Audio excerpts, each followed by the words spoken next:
विपक्ष की जाति जनगणना की मांग का जवाब अभी तक बीजेपी सरकार बटेंगे तो कटेंगे के नारे के साथ देती थी। वह जातियों को हिंदुत्व की ढाल के तले लाने के लिए प्रयासरत थी, लेकिन अचानक ऐसा क्या हुआ कि जब जाति जनता पहलगाम पर सरकार के एक्शन की राह देख रही थी, तभी अचानक सरकार ने जातिगत जनगणना कराने का फैसला कर सभी को चौंका दिया। Shyam steel flexi strong TMT बार, ये स्ट्रॉन्ग के साथ फ्लेक्सिबल भी है। आपदा मुसीबत कोई भी आए, ये घर को अटूट बनाए। जब TMT फ्लेक्सी स्ट्रॉन्ग तो घर रहे हमेशा के लिए स्ट्रॉन्ग। तो ये देखते हैं कि अगले कुछ महीनों में बिहार के चुनाव होने वाले हैं। वहाँ पर तेजस्वी यादव और राहुल गांधी इसको बड़ा चुनावी मुद्दा बनाना चाहते थे, लेकिन थोड़ा यदि बारीकी से आकलन किया जाए तो पाएंगे कि 2024 के आम चुनावों के बाद से ही बीजेपी के अंदर खाने ये महसूस किया जाने लगा था कि कमंडल के बाद अब मंडल की राजनीति पर भी फोकस करना पड़ सकता है। इसलिए भी क्योंकि राम मंदिर आंदोलन अपने लक्ष्य को प्राप्त कर चुका है। हिंदुत्व के बीच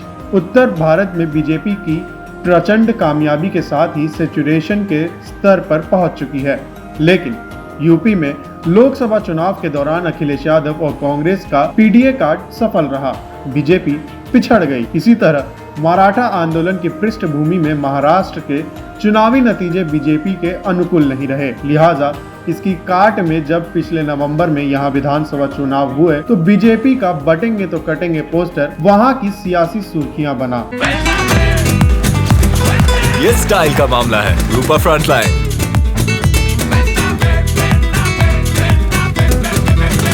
कहने का आशय ये है कि बीजेपी जहां अपने हिंदुत्व के मुद्दे पर बना रहना चाहती है, वहीं अब वो मंडल की राजनीति में विपक्ष को कोई मौका देने के मूड में नहीं है। वो ये भांप चुकी है कि विपक्ष अब इसी मुद्दे पर खेलेगा, लिहाजा उनका मुद्दा छीनकर मंडल और कमंडल की राजनीति को एक साथ साधना चाहती है। यानी अब तक मंडल बनाम कमंडल की राजनीति दिशा को अब वह एक ही छतरी के तले लाना चाहती है। आपको बता दें कि बीजेपी के निर्णय के बाद से ये कहा जा रहा है कि ये फैसला के बाद बीजेपी का परंपरागत वोटर रही स्वर्ण जातियां उससे नाराज हो सकती है, विपक्षी खेमे में जा सकती है।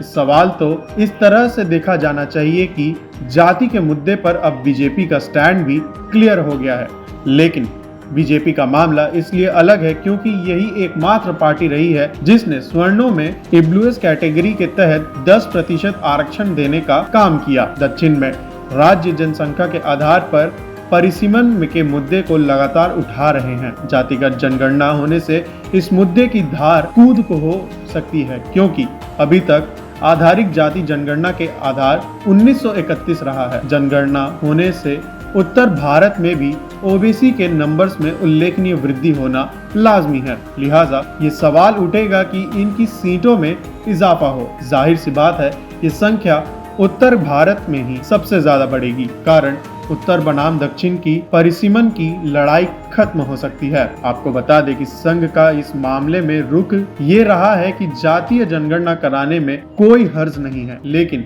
इसका राजनीतिक रूप से इस्तेमाल नहीं होना चाहिए। RSS ने पिछले साल सितंबर में ही ये बात कही थी।